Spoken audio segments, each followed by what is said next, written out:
Believe in God? Me? Creator? Yeah, so the more I look at the universe, just the less convinced I am that there is something benevolent going on. So if your concept of a creator is someone who's all powerful and all good, that's not an uncommon pairing of powers that you might describe to a creator. All powerful and all good. And I look at disasters that afflict Earth and life on Earth. Volcanoes, hurricanes, tornadoes, earthquakes, disease, pestilence, congenital birth defects. You look at this list of ways that life is made miserable on Earth by natural causes. And I just ask, how do you deal with that? So philosophers rose up and said, if there is a God, God is either not all powerful or not all good. I have no problems if, as we probe the origins of things, we bump up into the bearded man. If that shows up, we're good to go. Okay? Not a problem. There's just no evidence of it. And this is why religions are called faiths, collectively. Because you believe something in the absence of evidence. That's what it is. That's why it's called faith. Otherwise, we would call all religions evidence. But we don't, for exactly that reason.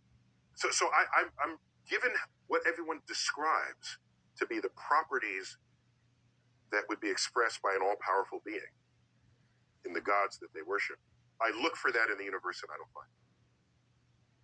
So I remain unconvinced. But if you got some good evidence, bring it, bring it, okay? And so I don't lead with that information because what I believe should be irrelevant to anyone. It's not about me. It's about the real world.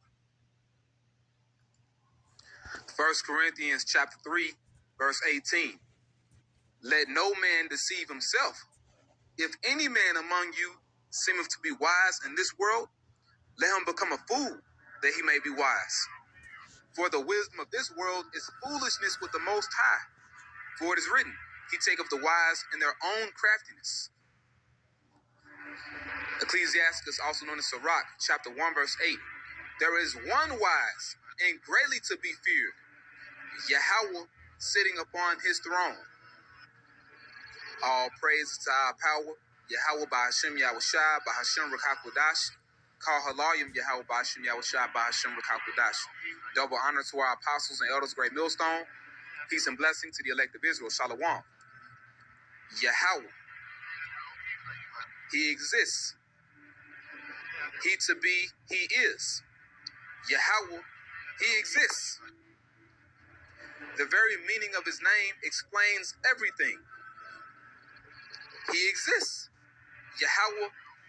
He exists. Everything that you see and that you don't see proceeded from him and proceeds. It keeps going. It continues because of him. If it wasn't for him, everything would stop and cease to exist.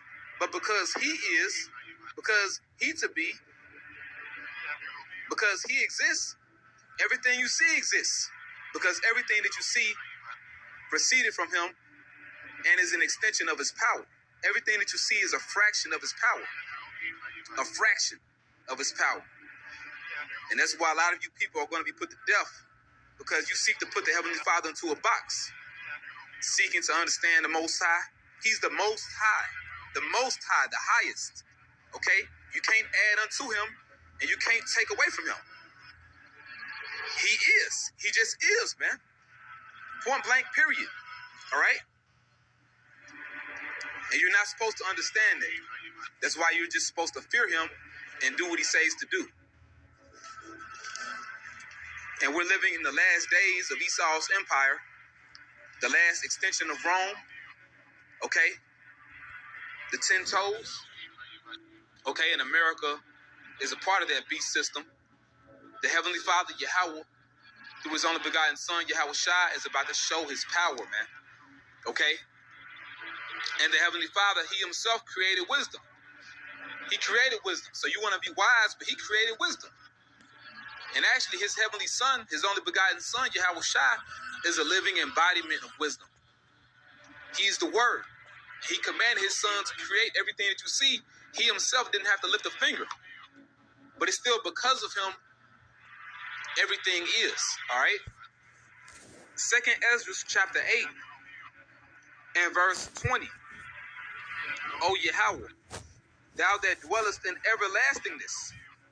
So he dwells in forever. Okay? He dwells in eternity. Which beholdest from above things in the heaven and in the air. Whose throne is inestimable. Okay, so you can't measure his throne. Whose glory may not be comprehended. It'll bug you out. His glory can bug you out. It can make you go crazy. Before whom the hosts of angels stand with trembling. You're not supposed to understand that. You're just simply supposed to fear him. Okay? Guys act like the Heavenly Father needs to come off of his throne to explain things to them. If you don't understand that he is, then that's your problem. You're going to die being unfaithful. 2nd Ezra chapter 15 and verse 3. Fear not the imaginations against thee. Let not the incredulity of them trouble thee that speak against thee, that speak against us for professing his truth. Because this is his truth that you guys scoff against and scorn against. For all the unfaithful shall die in their unfaithfulness. That's the point right there. If you're unfaithful, you're not going to make it. Point blank, period. Okay? This thing is all about faith. All about faith. Hebrews chapter 11, verse 6. But without faith, it is impossible to please him. For he that cometh to the Most High, YAHAWAH, must believe that he is. You see? So his name explains everything. You got to believe that he is. And that he is a rewarder of them that diligently seek him. You also need to believe and have faith that he's going to save you if you do what he tells you to do. If you keep his commandments and if you teach his word for you men out there. Okay? If you prophesy and teach his word until the end. Okay? It's all about faith, man, and believing. Romans chapter 3, verse 3. For what if some did not believe? So what if you don't believe? Should their unbelief make the faith of the Most High without effect? So just because you don't believe, does that mean that the prophecies are not going to happen? Does that mean that World War III is not going to take place? Does that mean that the RFID chip is not the mark of the beast? It's not going to be implemented? That it's not going to be implemented? Okay, does that mean that America's not going to be destroyed in World War III? Does that mean that America's not Babylon the Great because you don't believe? The Most High forbid. Meaning hell no. Yeah, let the Most High be true, but every man a liar. Yep, that's right, man. That's right. And you actually had men that went to the spirit world that came back. All right? One man in particular is the Apostle Paul. Okay? He was stoned for a little bit. You can read that account as far as when he went to the heavens in 2 Corinthians 12th chapter. But he went to the heavens and he saw unspeakable glory that can't be comprehended. Like I just read in 2nd Ezra, all right? He saw glory that can't be comprehended. You have a lot of people that had those different near-death experiences or out-of-body experiences, and they came back. They saw the glory of the heavens. They saw the glory of the Most High, but the Lord brought them back. And they didn't want to come back. So you have actual proof out there. So what if, guys like Neil deGrasse Tyson and whoever else don't believe, man? They're going to die in their sins, all right? Psalms chapter 89 and verse 6. For who in the heaven can be compared unto YAHAWAH? Who among the sons of the mighty can be likened unto YAHAWAH? The Most High is greatly to be feared in the assembly of saints, and to be had in reverence of all them that are about him. Like I read, among whom the hosts of angels stand with trembling. Okay? The Heavenly Father ain't playing, man. And it tells you in Hebrews chapter 12, verse 29, he's a consuming fire. All right? He's a consuming fire, man. That's power, hey, you don't want to mess with, okay? That's a force you can't reckon with. All right? Isaiah chapter 43 and verse 10. Ye are my witnesses, saith Yahawah, and my servant whom I have chosen. His servant is Israel, that ye may know and believe me and understand that I am he. He is. Before me there was no God formed, neither shall there be after me. Yeah, so that's the point, man. Our power is real, okay? Very real. Isaiah 44 and verse 6. Thus saith Yahawah, the King of Israel, and his Redeemer, Yahawah of hosts. I am the first and I am the last, and beside me there is no power. There's no God beside him.